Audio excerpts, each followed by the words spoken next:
کامیابی صرف جھکنے سے ہی نہیں ملتی، کبھی کبھی آپ کو اپنے حق کے لیے سر کو اٹھانا بھی پڑتا ہے۔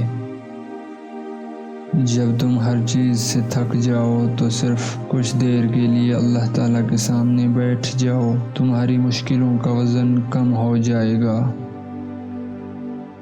اوپر اٹھنے میں وقت لگتا ہے، پھر چاہے سورج ہی کیوں نہ ہو، دھیرے دھیرے اگتا ہے۔ ان لوگوں پر زیادہ توجہ دیا کرو جو تمہاری جیت پر تالیاں نہیں مارتے۔ زندگی پانی کے بلبلے کی طرح ہے، نہ جانے کب ہوا نکل جائے کچھ پتہ ہی نہیں۔ اگر خوش ہو تو آہستہ سے ہنسا کرو کہ کہیں غم نہ جاگ جائیں، اور اگر غمگین ہو تو آہستہ سے رویا کرو کہ آنے والی خوشیاں نا امیدی میں نہ بدل جائیں۔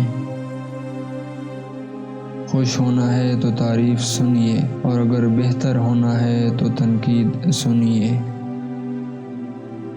غلطی اسی سے ہوتی ہے جو محنت کرتا ہے، نکموں کی زندگی تو دوسروں کی خامیاں نکالنے میں گزر جاتی ہے۔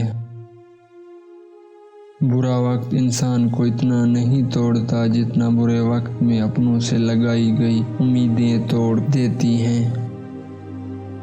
آپ کتنی بھی مشکل میں ہیں، بہت پریشان ہیں، ذہن سوچ سوچ کر تھک چکا ہے، مگر ایک لمحہ رک کر سوچئے اور شکر ادا کریں آپ زندہ ہیں، اور جب تک زندہ ہیں تب تک بہتری اور کامیابی کے موقع موجود ہیں۔ اللہ تعالیٰ سے معافی اور شکر ادا کریں، اور آئندہ کے لیے خود کو مضبوط کریں۔ اللہ تعالیٰ ہمیں آزمائشوں سے گزار کر معجزوں تک لے آتا ہے۔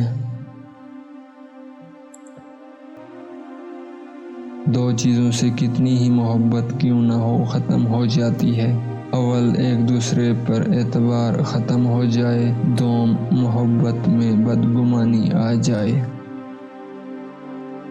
میں نے اللہ تعالیٰ سے کہا مجھے زندگی سے نفرت ہے، اس نے جواب دیا تو مجھ سے پیار کرو میں تم سے پیار کروں گا اور زندگی خوبصورت ہو جائے گی۔